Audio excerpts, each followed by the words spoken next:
Same kids account only. Check. Hello and welcome. We will be joining with skipper Rayald Emrit very soon. We're just hoping to get him online as quickly as he can. It's going to be a fun-filled chat, less of cricket, more about life, his journey to becoming one of the most successful T20 journeymen in the world. So let's wait for Mr. Rayad. As you all know, all the fans across the world would be knowing that he would be leading St. Kitts this year. We are hoping for a good season like what happened last time around. It was a fantastic team effort that took the team to the semi-finals, then one bad day from there. That can always happen in T20. Rayad, a plethora of experience in T20 cricket. He's played more than 200 games, been one of the backbones of St. Kitts for a while, one of the leading wicket takers for St. Kitts and in CPL as well, one of the better bowlers the league has seen in the last few seasons. Just waiting for the captain. Hopefully we should be getting him any minute now. You should also keep watching out for this space. We will be having other players joining us on Insta Live soon in the coming days. Watch out for our page, and also the fact that we would be running some contests in the near future for our fans. There will be some goodies to be won. We'll try and make this page as interactive as we can to ensure that the fans who have been with us can stay connected with the team. Just give us a couple of minutes and we should have Mr. Rayad with us. Just trying to get him online.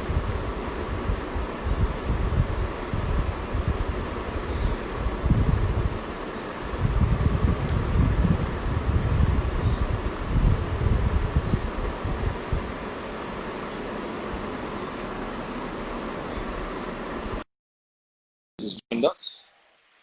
Should just take a couple of seconds for us to have our captain on board.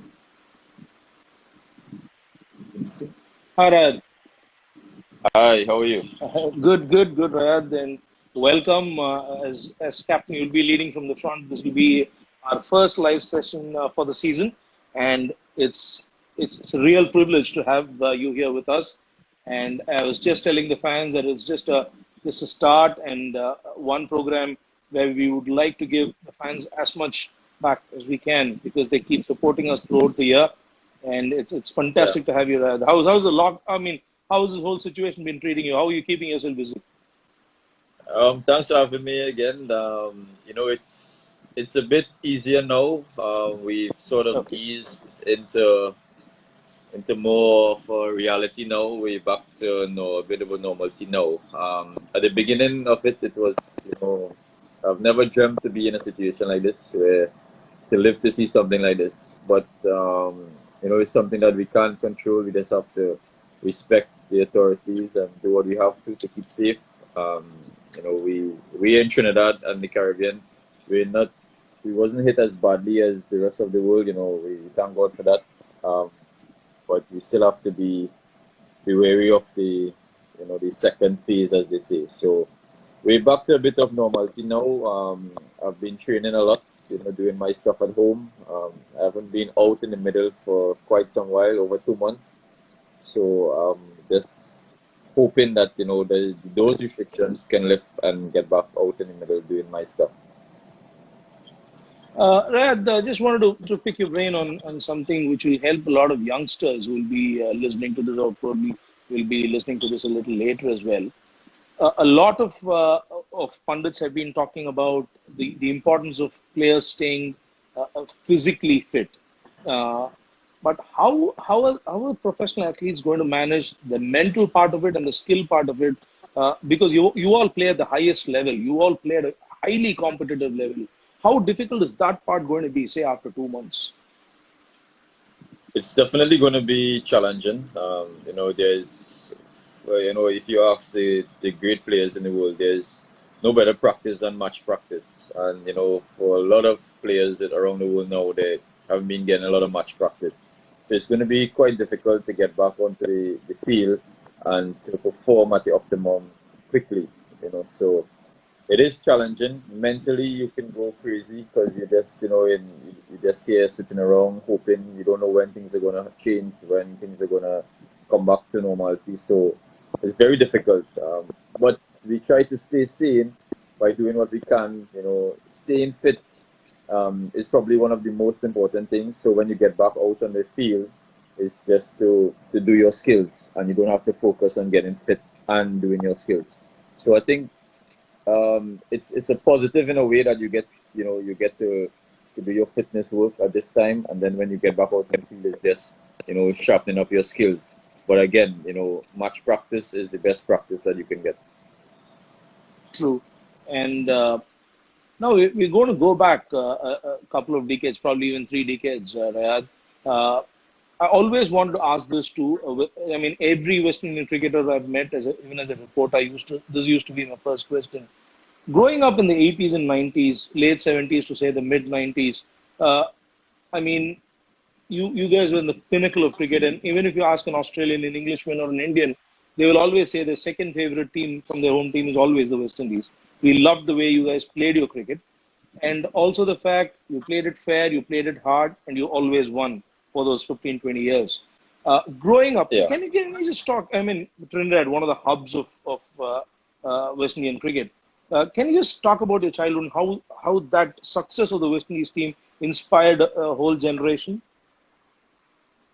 Yeah, while I was growing up, the likes of Curtly Ambrose, Courtney Walsh, Ian Bishop, those were the guys who were really, the fast bowlers around.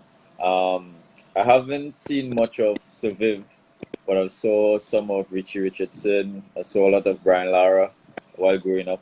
Carl Hooper, Chanda Paul at his beginning of his career as well. So these guys inspired me a lot. I would get up like 12 o'clock at night just to watch them when they play in Australia, just to see them play, or even listen to the radio when there's any commentary on the radio, just to listen to see what's happening. But for me, while growing up, I always admired Glenn McGrath, the way he carried about himself bowling. He was, his consistency was similar to Curtly Ambrose. Those guys, they were probably the most consistent bowlers in the world at that time. And I tried to model myself like Glenn McGrath because I look as a lot of Australian cricket. But West Indies cricket, yes, they were fearful in how they play cricket. No matter what cricket it was, they were fearless. They played a lot of cricket, in the Caribbean style. We call it calypso cricket. And we as Caribbean players, we love to see that sort of cricket. We love the flair, and I sort of grew up looking at that. And even when I have to go to the supermarket for my mom, when I going out to the streets, I would pick up stones and try to run up like Ambrose and Courtney Walsh and these guys and bowl in the streets.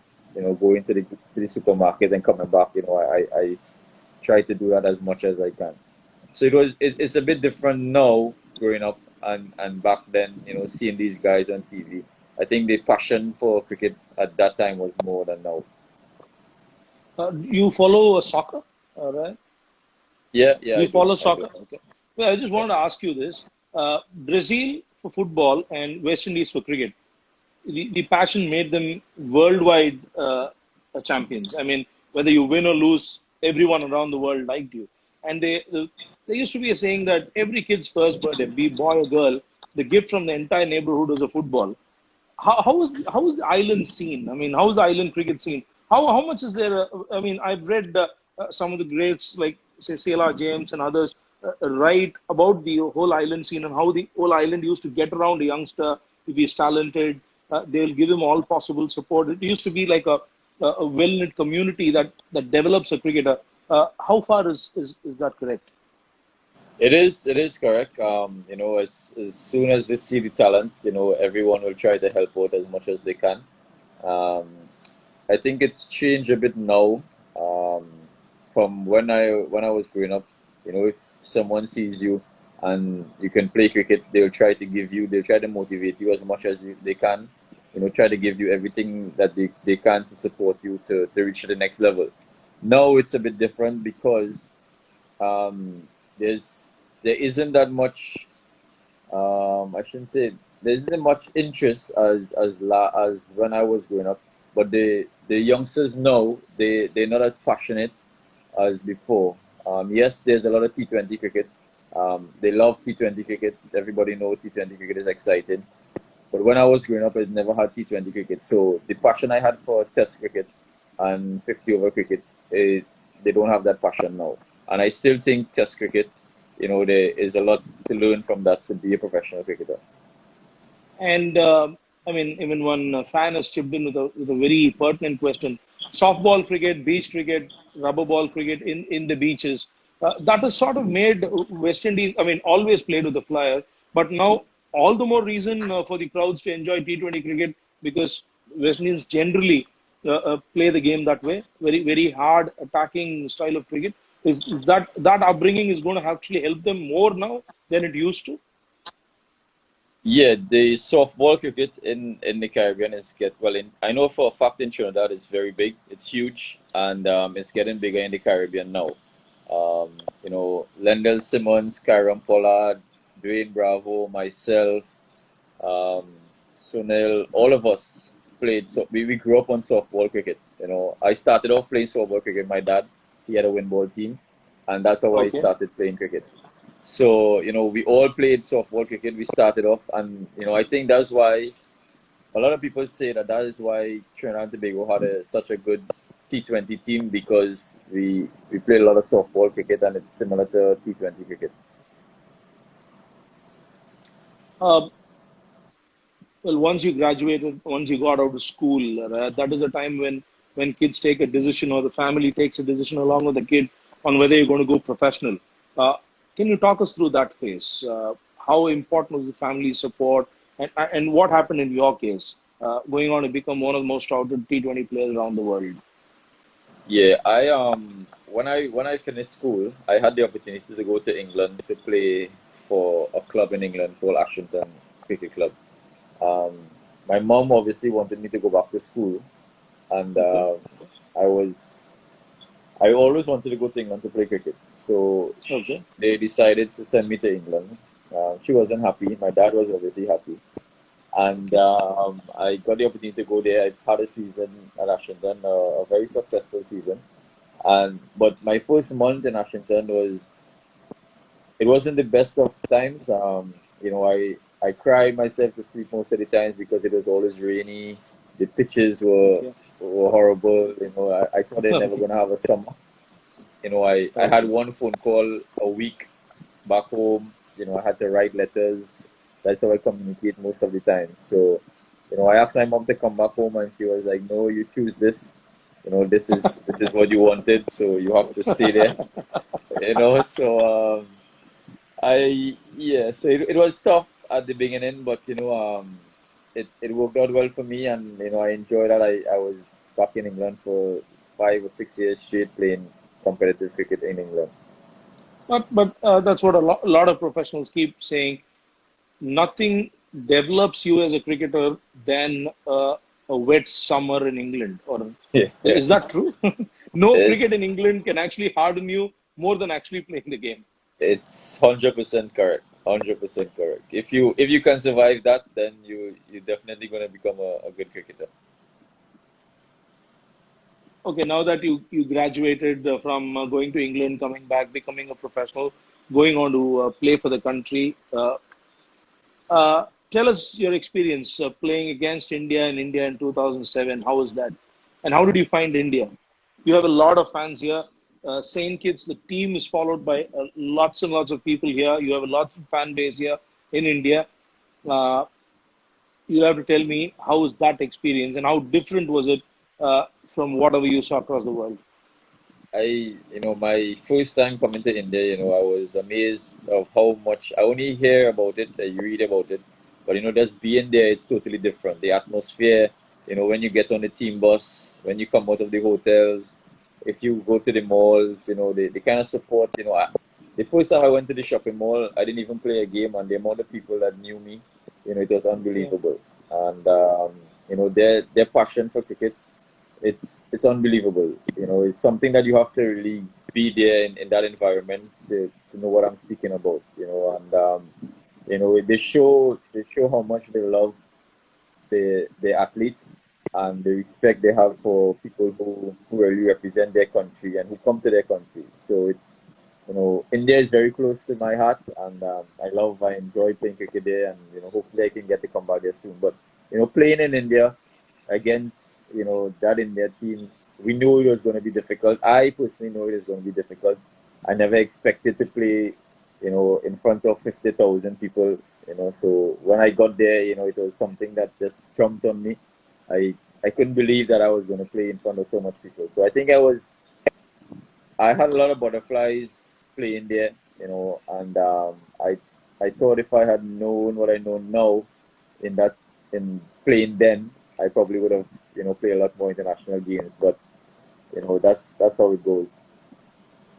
Because I still remember that series was just before the World Cup in 2007 in the West Indies. It was sort of a warm up to the World Warm Cup up in for the the West World Indies, Cup. right? Yeah, you Yeah, came and played 4 ODIs here, if I'm yeah, not wrong, and yeah. Sri Lanka played 4 here. Uh, you friends with some of the Indian players who are your favorite Indian cricketers, Um, and why? you know, Ambati Raidu is my favorite Indian Okay, batter. I okay, just love to see him bat. He's elegant, and okay. he's somebody that I really look up to. A lot of people won't know this, but I'd asked Pollard to get a jersey for me, and from Mumbai Indians the first time he went there, Okay. and he's like, "No, Okay. my jersey can't fit you." I was like, "No, I don't want your jersey. I want Ambati Raidu jersey." You know, so, so I have it. I still have it. I like to see him play cricket. I think he's one of India's best batters. Even though he didn't play much games, but I still think he's world He class. still has one of the better averages for an Indian batsman in ODIs. He Yeah. used to average close to 50 in one day cricket, and he Oh, used to okay. be touted as one of the biggest to come from India during his under 19 days. He got a Okay. 177 in a under 19 one day game against England in England. That Okay. was the time the senior team was also touring, and a lot of them were saying that Ambati should be joining the senior team for the ODIs. When they Yeah. were playing Test cricket, he got a 177 in the chase, and that is still rated as one of the best innings played by an India under 19 player Yeah. I think in the he's. last 20 Yeah, years. I really think he's somebody that if you're a youngster watching, he's somebody that will catch the eyes. I'm good friends with Zaire Khan. We played T10 with him a couple of years ago in Okay, Dubai. okay. In UAE, Um, okay. yeah, as well as Yuvraj played against him and together in Canada last year. He played against us. He's and Harbhajan as well.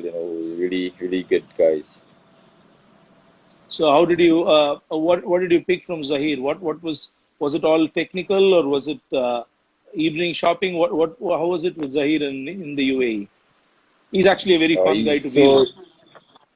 Yeah, and he's so skillful, man. Even at this age, the things he Yeah, does with the ball, he's so skillful. I always try to pick his brain, and he's yeah, open for anything. He's open for discussion all the time, and he's a lot of fun to be around. He's always joking. He doesn't look like it, uh, but he's always joking. Yeah, he's one nice of the guy. sweetest cricketers you'll find. But don't go with the selection of movies. I've gone for one movie with Zahir, and that was in 2002. It was one of the worst Hindi movies he ever picked. So except movies, you go with Zahir. He's the sweetest, one of the sweetest guys Uh, around. There's no doubt about that. Okay, yeah, moving on to he your own is. career, Rayad, that injury setback and coming back. Because why I'm asking this is it's not a run of the mill question, because for a lot of people who've logged in, who's listening, uh, injury is going to be a part of every professional athlete's life. And talk us through on how you overcame it and how you went onto the top of the totem pole in terms of wickets in CPL. How did you manage that? I mean, just talk us through that rehab, and who helped you, or was there something unique that you did during that comeback? Yeah, it's what when I got the injury, because I've never heard of or seen anyone with that injury. Um, when it was dislocated and it was put back in, I thought that it's okay. I can go back out in the field and bowl at the same time. When the doctors told me that, I have to go to the hospital and make sure that everything is okay, that is when reality stepped in. And they told me I'm out of the game. I can't go back in the game. And, I started to cry because I know that my 4 overs in that game is going to be crucial for our team. And, unfortunately, we lost the game. I went to the hospital. We did the MRIs. When I got the results, one of the doctors told me that because the nature of the injury, I may not be able to bowl again. And that was something that, That would have been shattering. yeah, I had a long flight back to the Caribbean, and I usually sleep on flights, and I didn't even sleep 1 minute on this flight, just thinking about the injury, and what's the possibility of me not playing cricket again, because cricket is my life. And I came back home and I worked with the physios that we have here in Trinidad, Obergolston and Jason Pilgrim. These two guys, they said, "Don't worry, we're gonna make sure that you're okay. Don't worry about what you read and that sort of thing. We're gonna make sure that you're okay." And I did therapy for 60 days straight. Sunday to Sunday, I'm in 3-4 hours. Sometimes I spend like 5 hours a day in the therapy. And after 60 days, the Trinidad and Tobago team had a tournament, 50-over tournament, and one of the selectors told me that they have to see me bowl before they can select me. And we thought it was a bit rushing to get back. I probably needed a week or two before I could start back bowling. And I said, okay, I got back in the nets. I started to bowl, and I couldn't throw the ball for like 5 meters. I had to underarm it. I couldn't overarm, and that was one of the things that I take into consideration. If I'm playing, where I'm going to feel and that sort of thing, because I was bowling well. It's not a problem of bowling. I could have bowled, but it's where I'm going to feel and that sort of thing. And I remember getting onto the field against Barbados, and Dwayne Smith, he was walking out, and he was like, "Every time I hit the ball to you, I'm going to run too, because you have no arm. You can't throw the ball." And he did it once, and he did it twice, and just to mock me.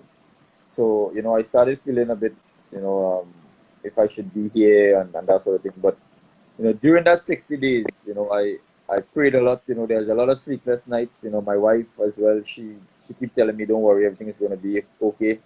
Just do what you have to do, leave it in the hands of the Lord, and, everything will be all right." And, I really, really put my trust in God. And, at the end of the 50-over tournament, I was the leading wicket taker of that tournament. We won the tournament, and I was so happy for not just the work that I put in, but for the people around me who really believed in me and give me that support, because I think that moral support is very important. When you're going through that stage where you keep thinking about if you're going to play, and mentally you're drained, and you need people around you who's really supportive, and who could inspire you to go on to, even in the hard days, they wake you up and tell you, "Hey, let's go, you can do it." So that is the most important thing to me. And coming to CPL in specific, uh, we know obviously the biggest of them all is the IPL. And where would you put CPL? What sets it apart? I mean, it's a carnival for a month. Literally, it's probably the biggest entertainment in the world that couples with sport. How do you see CPL as a global, growing into a global cricket tournament? I've played in a couple leagues, well, Yeah, around the world. Yeah. and CPL is right up there. The atmosphere is it's terrific. When as soon as you get onto the ground before a game, your paws raise, because the atmosphere is something, as West Indians, we sort of strive on the crowd. When we go out there and the crowd is behind you, and you hear, you feel it. That's like in your comfort zone. And we I think the CPL is growing, it's getting bigger. A lot of foreigners want to come to the Caribbean to play CPL. We know it's not as big as the IPL. The IPL is at the top, but CPL is a tournament that I think every cricketer looks forward to playing it.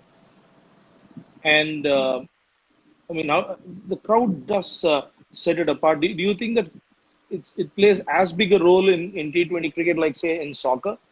Playing home advantage is really becoming a big factor. Even in the IPL and BBL is becoming a big factor where the crowd support is actually carrying the team over the line on in a few tight games. Is what you feel with the CPL as well? The home advantage and the Definitely, home crowd. definitely home advantage. When you play in Trinidad, when you play in Guyana, sometimes in Barbados, Jamaica, where the crowd is very loud. You when you're playing against these teams, and they're on top, the crowd really sinks you into the ground, because they're backing their team so much.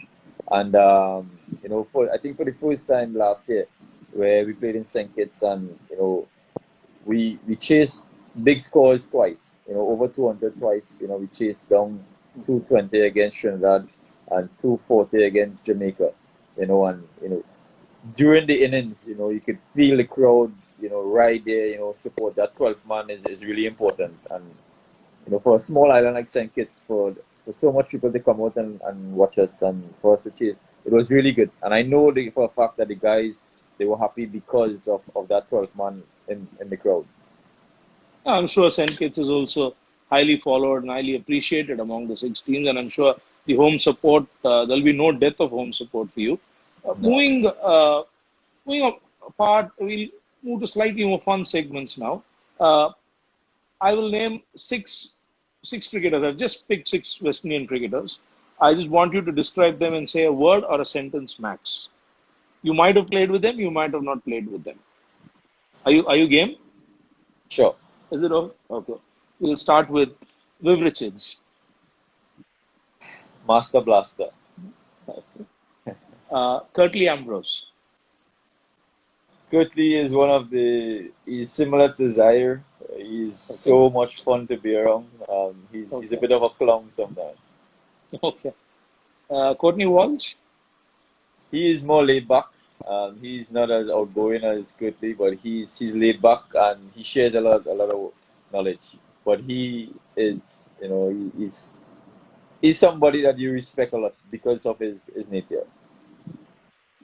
Brian Lara. Brian Lara, probably the greatest batter I've ever seen. World class. Okay. And coming to your contemporaries, Pollard. Who's probably the His biggest presence, MVP in T20. his Who's the presence biggest? is, yeah, his presence is something that, for me personally, if I have the choice, I'll have KP on my team any day, because of his presence. We're also going to come to that. We're going to pick your brain on some all-time 11s as well. Uh, Dwayne Bravo. Bravo, he is the go-to guy. Any situation, Okay. go-to guy. Okay. And easily, I mean, he's loved in India. His IPL exploits are phenomenal. The way he has played for all the three teams, Gujarat, Chennai, and Mumbai. He's loved all over the country, literally. I Yeah, mean, he's yeah, one of no, the biggest stars here. Biggest stars here. There's no he's doubt. one of the biggest stars in India. Yeah, no doubt about that. Just we've already spoken about some big names here. If you will have to pick one, you're going to pick two teams for us today, for us and your fans. One will be the all-time West Indian 11, which will play, probably the opponents will be one of the toughest all-time world 11. If you'll have to pick your all-time West Indian 11, uh, who will those 11 be? You don't even have to say why. Let us just pick your 11. Okay, You can start with the Gor- openers. Gordon Greenidge, Desmond Haynes, Okay. Brian Lara at number 3, Okay. the Viv at 4, Okay. the Gary at 5, Okay. Clive Lloyd at 6. Then who will lead the team, Gary or Clive Lloyd? Sagari, you have to give Sagari. Okay. So that's 6. That's your top 6. And That's then, my top 6. The okay. wicket keeper, I'll give Jeffrey Dujon. Okay. And my bowlers, this is going to be tough. Boy. Yeah. This, You've got to no. have one spinner there, or am I joking? Well, I would go for the spinner. I'll definitely have a spinner. Okay. I'll go for Lance Gibbs as my spinner. That would have been my choice. Yeah. And the three And fast bowlers? three fast bowlers. Because you Malcolm anyway have Sir Marshall, Gary. You anyway have Sir Gary bowling a lot slow. the I mean, Gary, yeah. three. Okay. So Malcolm Marshall will be your first choice. The Malcolm next two. Marshall, first choice. Okay. Michael Holden and Okay. Kirtley Ambrose. This 11 is very difficult to beat, even if the world 11 comes up with the all-time best. Okay. Now moving on to another 11. If you have to pick your best CPL 11, 4 overseas players and 7 from the West Indies. It can be players who have not played the CPL as well. I'm just saying Okay. probably the team that you think would win the CPL, the Okay. all-time. All-time 7. All-time 11. 7 from the Caribbean, 4 overseas. Okay, You'll have to make your 11. I'll pick four overseas who played in the CPL before. So I'll make it easy. Fair enough. Yeah. Shoaib Malik. Okay.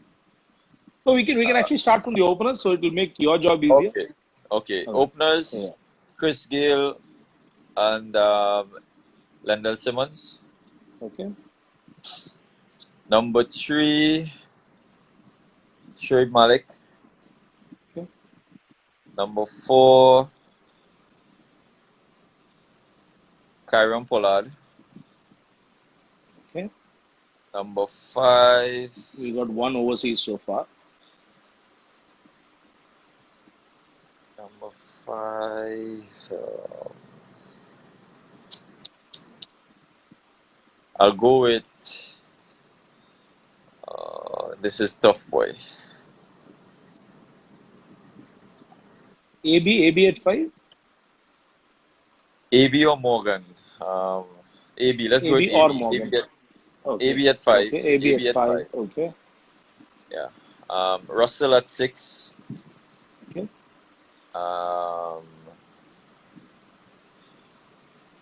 Sunil Narayan at 7. Okay. Rashid Khan at 8.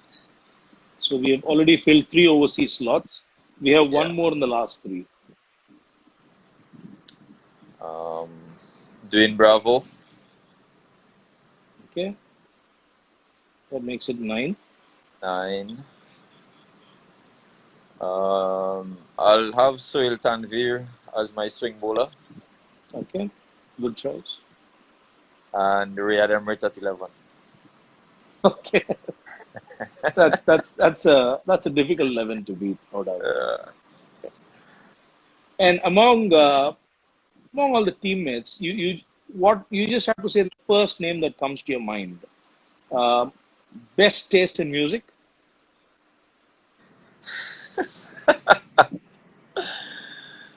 Oh boy, Sunil Narayan. Really? Yeah.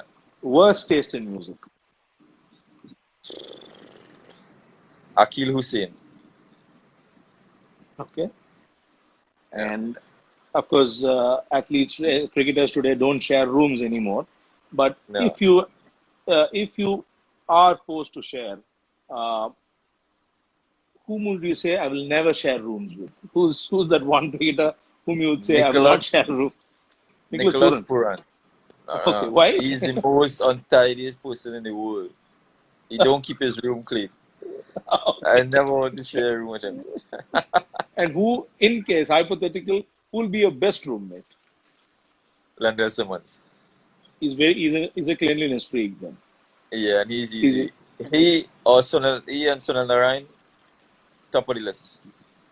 Who's the best driver in the West Indian setup? Who drives really well? Who doesn't scare you when he's on the wheel? Lendl Simmons scares everybody because he's probably the worst driver. The fastest? Okay. Yeah. The best driver has to be me, but I can't name myself. So Okay. I go with Pollard. Okay. And I just missed out this name when I was telling you to talk about, give a sentence on the players. Dinesh Ramdin, who's going to be your deputy in the coming season, in the season that's going to just come in. About Dinesh, if you could just tell about him in a sentence. I think Ramden he has one of the best cricketing brains as um, a local player, and probably one of the best cricketing brains around that I've been around. Um, he's so composed on the field and so relaxed. You don't even know when he's under pressure, and that's why I was so happy that Senkis could pick him up, because as me being captain, it's going to make my job so easy on the field with him, behind the stumps, and he's one of the guys for the pressure situations. You put him there and he makes it look so easy. Throughout the years, he's been doing it for TKR and and Guyana Amazon Warriors. Now we have the chance where we can see exactly his worth and what he's really capable of. And finally, the CPL hopefully is going to happen very soon, and it's going to be one of the first tournaments that's going to happen after this lockdown. Uh, is it how important it is for the players not to be overeager because they will be coming back and taking the field after a while? How important it is to not be overeager in this tournament, especially in such a high-profile tournament like this? Yeah, I think definitely the players will be excited to get back on the field. But as professionals, you know exactly what it is you have to do, and it's there's a lot of talk about no crowd in the stadium, and it's going to be something as us West Indians, we're not really used to that. So we have to get used to it as quickly as possible, because, like I said before, the crowd is something that we strive on, and it's something that we sort of look forward when we go to the ground to seeing the crowd. As West Indian players, we love the calypso flair and that sort of thing. So, yes, we, we, we know for a fact that there's a possibility that might happen. We might go to play in empty stadiums. So I think that might be one of the telling factors in this tournament. And as players, we need to just be professionals, and whatever situation comes up, we just have to deal with it. And Rayad, we've also picked up a couple of good questions from your fans who've been tuning in. The first would be, how much would you like the Champions League T20 tournament to return?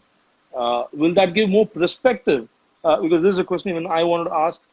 Is this going to give more perspective to the leagues around the world, especially given the current situation where franchise cricket might be taking over much of the calendar? We miss Champion League so much, man. We wish that Okay. they never took it away, because it's one of the best organized tournaments in the world. We really enjoy playing Champions League, and we wish they could have it back. And I think if they do have it, the tournaments around the world will be a lot more competitive. And it will actually give a lot of perspective to all the high-profile leagues that are being played around the world. You get one more chance to meet good teams from other parts of the world as well, right? I mean, that Yeah, will really give it almost like a football style, Philip, to the exactly, whole tournament. exactly. And do you really see? I mean, given the current situation and travel not going to be that easy for a while, do you see T20 cricket taking precedence over other formats because it's going to end quickly? The players are going to be on field only for 3 hours. You really see that happening? What's your take on it? I think it's gonna take over, especially what is happening now. It's a short format, and I think a lot of leagues are gonna open up, and everybody's gonna tend to go T20 now. It's a short period, probably a month, 3 weeks. So I think it's gonna take. That's the way forward. It's just the reality, and a lot of people tend to go this way now, and I think it's definitely heading to this direction even more now. As we were talking, your good friend Hetmeyer had said hi. is listening to you, and I think he was actually waiting for you to name him in the all-time CPL 11. I think he was just waiting for that, and probably you didn't do. You'll probably call him later and explain why he was omitted from your team. Can you say hi Hetty, to him? a couple years again, Hetty. When you finally show what you're capable of, we'll name you in that. And and finally, how do you see the season from Saint Kitts' perspective, Captain? How do you see it? I'm excited. I'm really excited for this season. I think the guys that we've retained so far. It's the best of the lot that we have here in the Caribbean, and the likes of Evan Lewis, Cotterell, who's been playing with St. Kitts for a while, Fabian Allen, and getting Ramden, as I said before, into the team. These guys are seasoned players. They know what it is to play at that level, and the St. Kitts, the atmosphere there is not so much pressure as the other franchises, and I think that's going to work in our favor, especially my favor, where there's not a lot of tension, a lot of pressure from the outside, where you can just relax and play your cricket. And I think a lot of players, when they're relaxed, you get the best out of them most of the time. So I just have a good feeling about this franchise this year, and hopefully we can go a couple of steps further this year, and reach the finals. And in the finals, anything can happen in the finals. Couple of fans have been asking you whether you would be liking to open the batting as well. Would you be interested? If given the opportunity, I'd love to. You have to give yourself an opportunity. You're the captain, and your fans want you to go out and have a whack against the new ball. And finally, Rayad, your message to your fans of Saint Kitts. The fans of St. Kitts, I've been there last year. You guys are so patriotic. It's a very small country, but you have big hearts, and we definitely going to give our best this year. A lot is going to change. The team has changed, so a lot is going to change. You're going to see a lot of different things happening in St. Kitts this year. We just want you to come out and support us. We definitely going to give our hearts out for St. Kitts Patriots, and we want to go all the way to the finals, but we can't do it without you guys' support. So if wherever we are playing, we need your support. 150%. We're going to do it on the field. So we need that support. We know you've been supporting the team for the years gone by, but we just need that extra support this year. We're definitely going to get new and bigger things from St. Kitts Patriots. Thanks a lot, Rayad. It was a pleasure having you. It was a fantastic opening. There's going to be a series of we talking to a lot of players from St. Kitts, and we just wanted to begin with the captain, and I think we have started out on a really rousing note. Thanks a lot for your valuable time, and hopefully we'll catch you very soon in the middle.